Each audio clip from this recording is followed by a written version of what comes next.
So good day class. So our lessons for today is all about cyclic groups and generators, abelian groups and symmetric groups. For our learning objectives, at the end of the discussion, the student should be able to understand about generators and perform cyclic groups, learn how to prove if the given set is an abelian group or not, and perform symmetric group with examples. The first lessons we have cyclic group.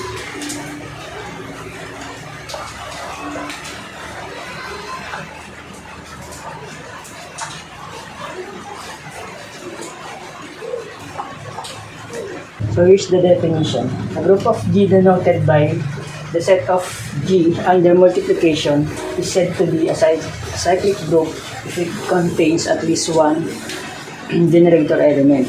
So a cyclic group is a special type of group generated by a single element, and masasabi lang natin na cyclic group si G kapag it consists at least one generator element. And if G is consisting only of the power of element A, then G is a cyclic group, and we call A its generator. So the entire group is generated by this single element A. So we will write it like this. This angle bracket denoted is cyclic group, and A is denoted by a generator. So this means that G is a cyclic group generated by single element A. So notice class, just because G has all the integers power of A, that doesn't mean that G is infinite, since A could be an element of finite order. Let's see some examples. For example, number 1, the set of integers under addition. So Z is generated by 1 under addition, or the set of integers is generated by 1 under addition. If we are using multiplication notation when we talk about the powers of A, but if we are talking about the integers and addition, we will be talking about the multiples of 1. So the set of integers are generated by 1, and the integers are the cyclic groups 1 as a generators. Example number 2.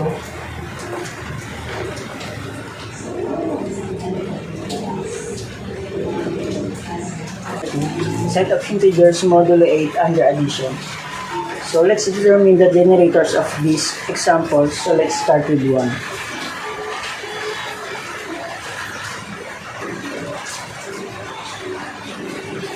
So we have 1, then 2, 3, 4, 5, 6, 7, and 8 modulo 8 is 0.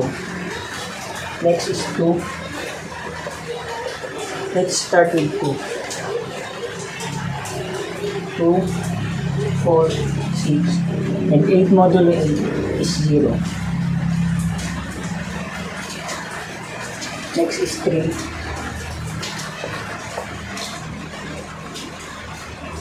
3, then we have 6, 9 modulo 8 is 1, and then 4, 7, and 10 mod 8 is 2, 5, and 0. So let's proceed to 4.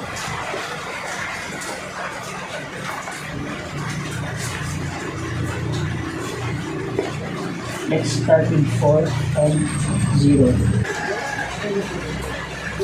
Let's start with 5. Then we have 10. 10 mod 8 is 2. We have 7. And 12. 12 mod 8 is 4. 9 mod 8 is 1. And 6. And then 11 mod 8 is 3. And 8 mod 8 is 0. 6. Let's start with 6. 12 mod 8 is 4. And 10 mod 8 is 2. And 8 mod 8 is 0. 7. Then 14 mod 8 is 6, 13 mod 8 is 5, and 12 mod 8 is 4, 11 mod 8 is 3, and 10 mod 8 is 2, 9 mod 8 is 1, and 8 mod 8 is 0. So, next is 8. We have 0. In all of the cyclic subgroups, 1, 3, and 5, and 7 is our generators because it consists of the elements, and 2, 4, and 8 is our proper cyclic subgroups. And now let's draw the lattice diagram of this example.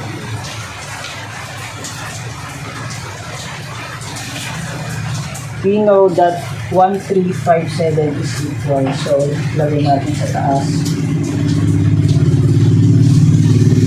And 2 and 6 are equal also. So, dito.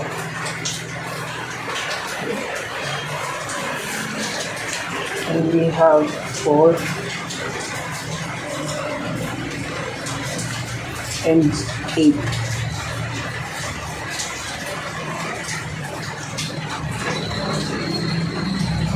And now let's proceed to example number 3. For example number 3, the set of integers modulo 6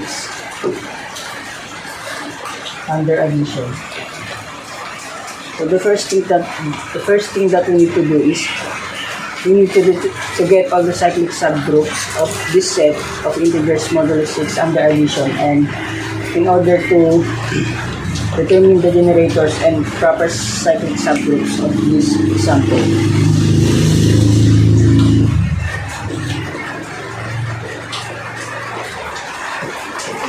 First, let's start with 1.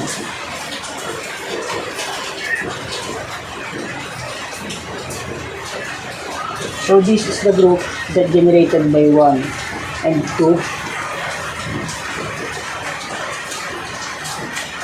Let's start with 2, then 4, and 6 mod 6 is 0.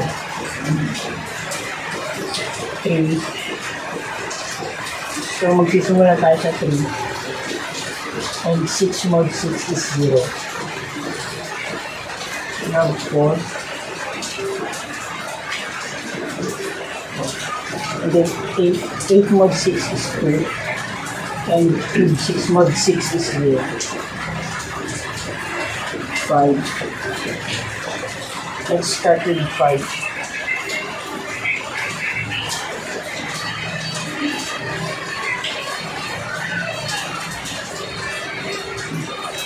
We have 10. 10 mod 6 is 4. And 9. 9 mod 6 is 3. And 8 mod 6 is 2. 7 mod 6 is 1. And 6 mod 6 is 0. Last we have 6. 6 mod 6 is 0.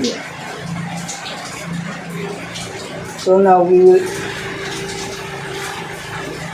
these two cyclic subgroups are the generators because these groups consist of the elements in set of integers modulo 6 under addition.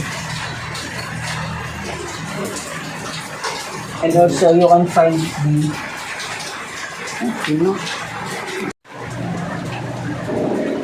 so our improper subgroups is, or generators is 1 and 5, while yung ating proper subgroups are 2, 3, and 6. And now, doon naman tayo sa lattice diagram ng example na ito. R equals, so dito sila sa taas. And 2 and 4 are equal also.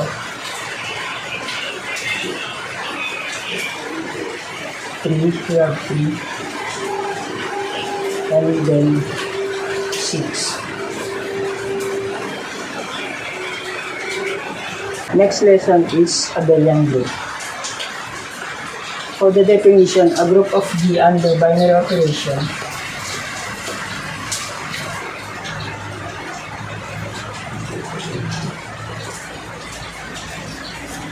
is said to be a abelian group if the binary operation is commutative.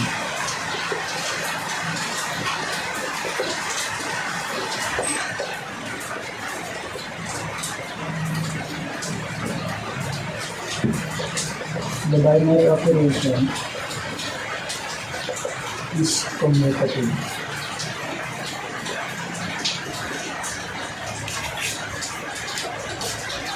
So take note class, given a group of G under binary operation, if G is finite, then the order of this group, or the order of the group denoted by the cardinality of G is the number of elements of G. And this group holds 5 properties, which are the associative property, closure property, inverse element, identity element, and commutative property. For example, number 1, prove that set G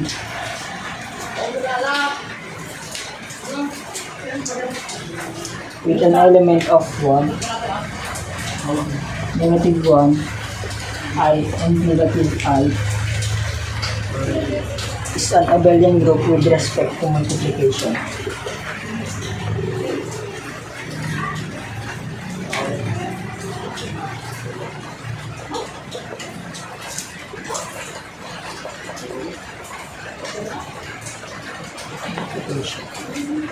So the first property that we need to prove is closure property. So again, closure property means it should be closed. That means if we take any two elements of this particular set,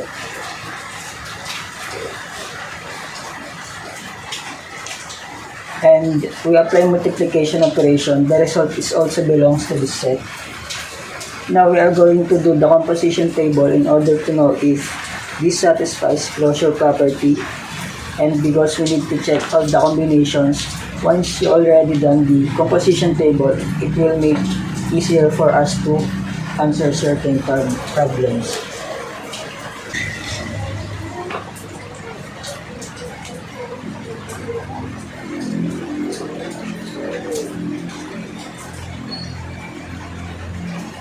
First, we need to prove if it satisfies closure property.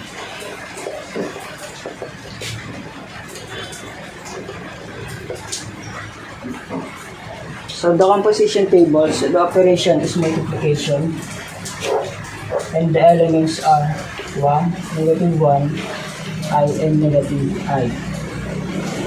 And again, 1, negative 1, I, and negative I. So let's multiply. 1 times 1 is 1.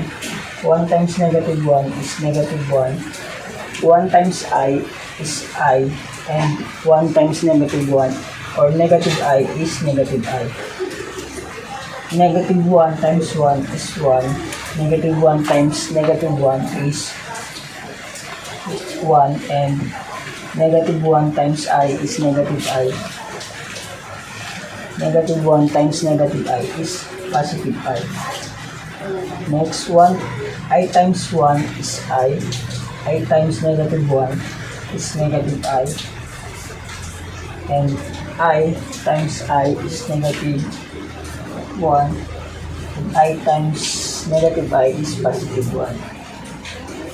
Next, negative I times 1 is negative I. Negative I times negative 1 is positive I. And negative I times I is positive 1. And negative I times negative I is negative 1. In order to know if this is closed or it satisfies closure property, let's check if all the elements here in our composition table belongs to this particular set. So, lahat ng elements sa ating composition ay masasabi natin belongs sa particular set. So, since all of this belongs to set G, so therefore, G under multiplication is closed or it satisfies closure property.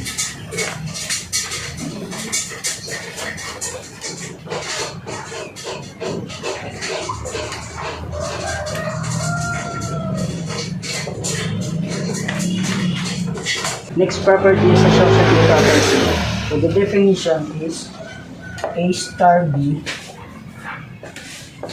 star C is equal to the quantity of A star B star C. So in proving, you can consider any three elements in this particular set to check whether it satisfies associative property. So let's take 1, negative 1, and I. Let's substitute 1 star negative 1 star I is equal to the quantity of 1 star negative 1 star I. So dito kailangan nating unahin yung nasa loob ng parenthesis para malaman kung it satisfies the associative property.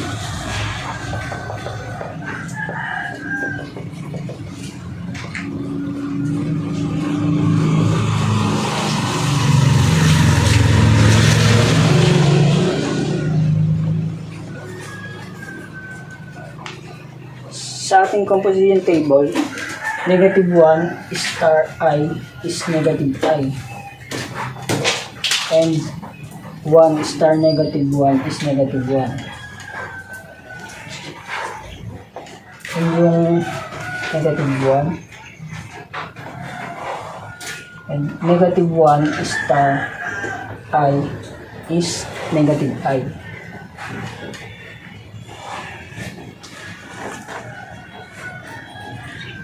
So since it is equal, so it satisfies the associative property, or G is associative. So G under multiplication is associative.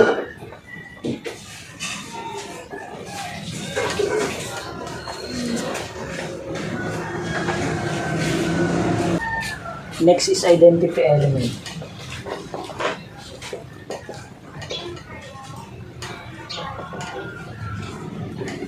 The definition is A star E is equal to A. A star E is equal to A. And now the elements are 1, negative 1, I, and negative I.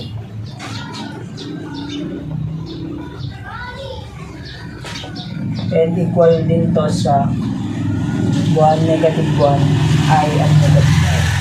So dito kailangan natin hanapin kung ano yung E natin.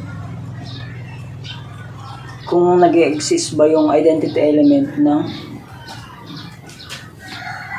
set, ng particular set na ito. Para madali nating malaman kung ano yung E natin, tignan lang natin sa ating composition table. So 1 into what element para maging 1? Negative 1 into what element para maging negative 1? I into saang element para maging I, at negative I into what element para maging negative I. So 1 into 1 is 1. So ang I natin dito is 1. Negative 1 into 1 is negative 1. So yung I natin is 1. And sa I is I into 1 is I. And negative I into 1 is negative I. Since our E is 1, therefore identity element exists. Next property is inverse element. The definition is A star A inverse is equal to E. So yung mga element natin dito is 1, negative 1, I, at negative I. And yung identity element natin kanina, o yung E natin is 1.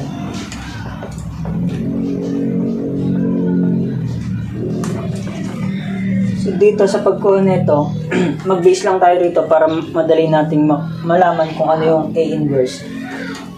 So A in what element para maging 1 in what element para maging equal siya sa 1. So 1 into 1 is 1. So yung A inverse ng 1 is or yung inverse ng 1 is 1, and negative 1 into what element para maging equal sa 1? Negative 1 into negative 1 para maging equal sa 1. So, negative 1 yung inverse ng negative 1. And sa I into negative I para maging 1. So, the inverse of I is negative. So, the inverse of I is negative I. And sa negative I into I is 1. So, the inverse of negative I is positive I. So, the inverse of 1 is 1. Inverse of negative 1 is negative 1. Inverse of I is negative I. And yung inverse ng negative I is positive I. So, this means that the inverse of each of them exists. So, it satisfies also the inverse elements. So, next property is, so last property is commutative property. So, let's see if it satisfies also the commutative property.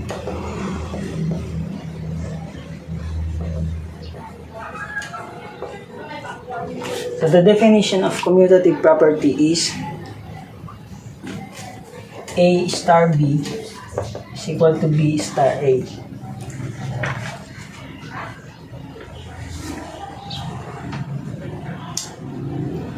Like in associative property, you can take also any two terms or elements in this particular set. So let's take 1 and I. So let's substitute 1 star I is equal to I star 1.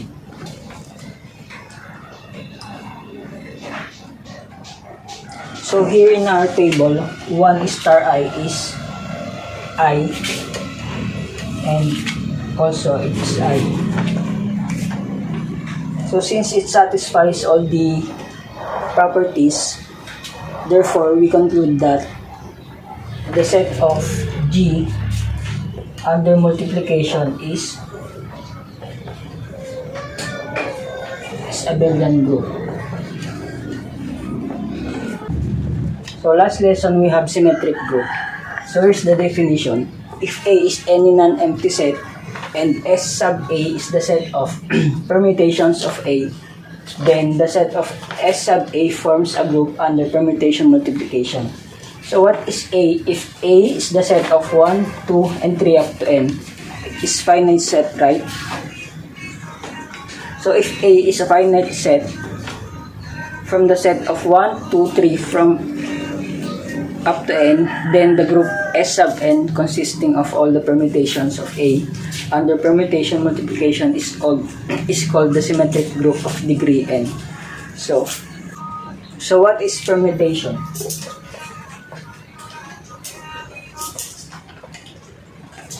The symmetric group S sub N is a group that consists of all bijective functions or permutations from the set of N distinct element to itself. In other words, it encompasses all the ways you can rearrange N in different objects. And what is order of Sn? The order denoted as the cardinality of S sub N. It represents the size or numbers of elements in symmetric group S sub N, or it represents all the possible permutations of N distinct elements. So in order of S sub N is N factorial. N factorial, where N factorial is the product of all positive integers from 1 to N. So let's take the symmetric group of 3 as an example.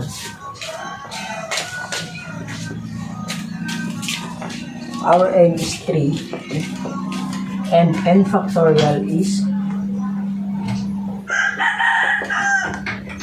3 times 2 times 1 or 6. In symmetric group of 3 we have 6 elements. So here are all the permutation of S3. First, we have the identity. And we have two cyclic permutations. The 231 and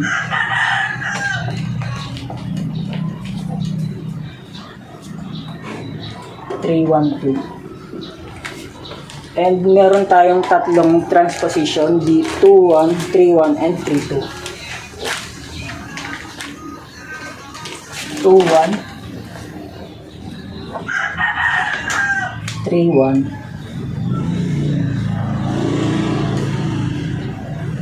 and 32.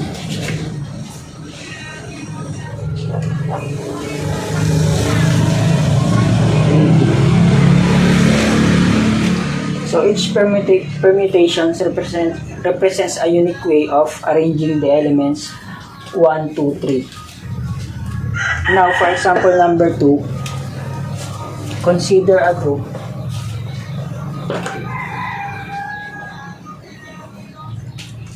S sub 3 and let the set be B1, 2, and 3. Using an equilateral triangle, use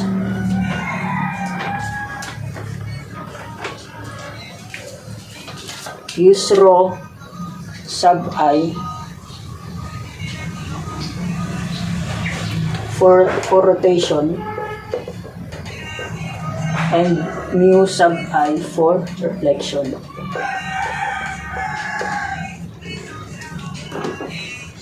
First, we need to list all the permutation of S sub 3.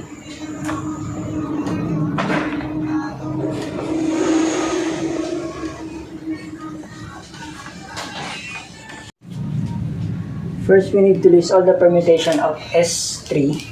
So, we have this identity.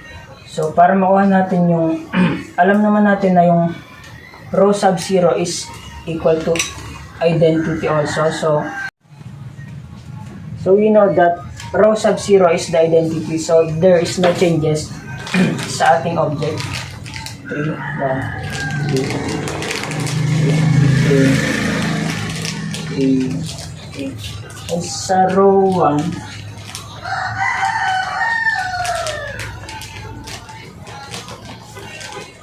pag ni-rotate natin siya ng isang beses, magiging 3, 1, 2. 3, 1, 2. Sa row 2 naman, pag ni-rotate natin siya ng dalawang beses, magiging sa row 2 naman, pag ni-rotate natin itong object ng dalawang beses, magiging 2, 3, 1. 2, 3, 1. Sa reflection naman tayo. So, kunin natin yung mu1, mu2, at mu3. Para makuha natin yung mu1, hold lang natin itong 1 and i-reflect natin itong dalawa. So, magpapalit itong dalawa. So, yung identity is magiging 1, 3, 2. Sa row 2 naman, hold natin yung 2, tapos reflect yung dalawa pagpalitin.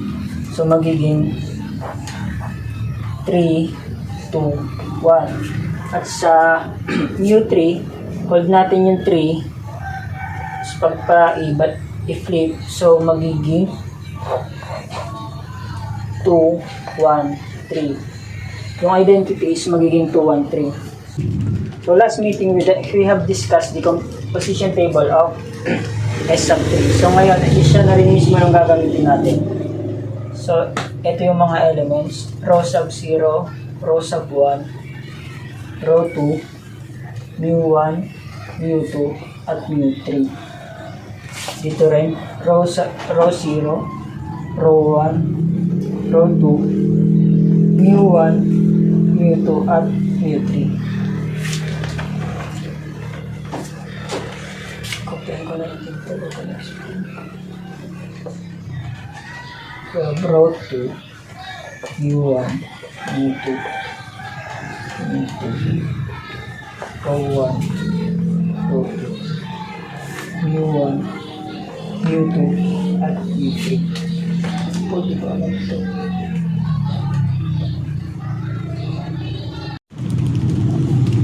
Yung ko din pa yun.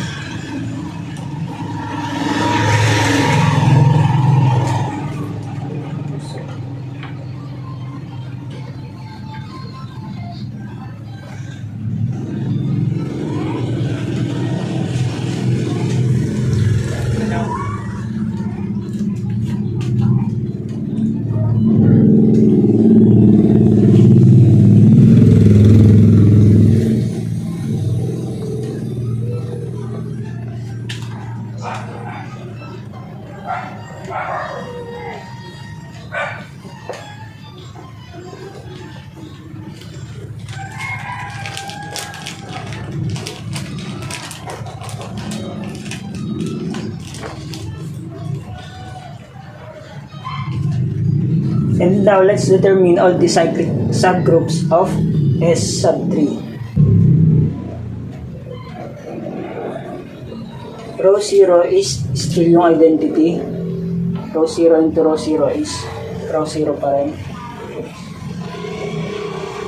Sa row 1, row 1 into row 0 is row 1. Tapos, row 1 into row 1 is row 2. At row 2 into row 1 into row 2 is row 0. So, dito, pag meron na yung identity natin, tama na dito yung so, row 2 naman tayo. Row 2 into row 0 is row 2.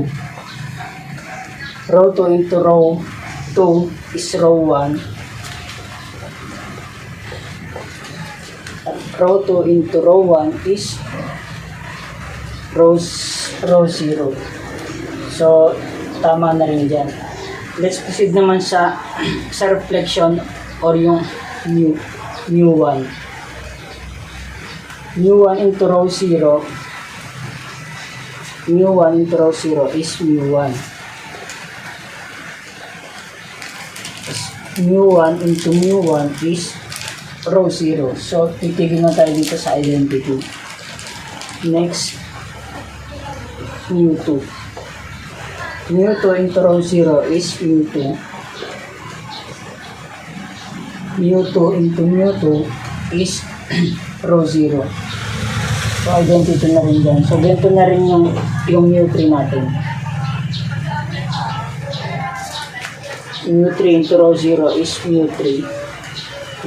mu3 into mu3 is row 0. In all of the cyclic subgroups, row 0 is yung ating trivial subgroups. Tapos etong tatlo, yung row 1, row 2, mu1 at mu2, mu3 is yung ating non-trivial subgroups.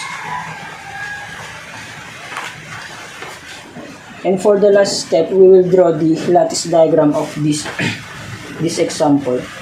So, S3, yung row 1 at yung row 2 is the same. So pantay sila dito. And yung mu1, mu2 at mu3 is pare-pareho ng bilang ng element. So, magkakapantay sila.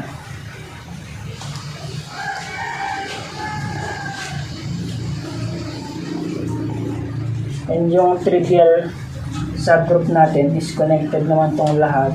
So, dito sa baba.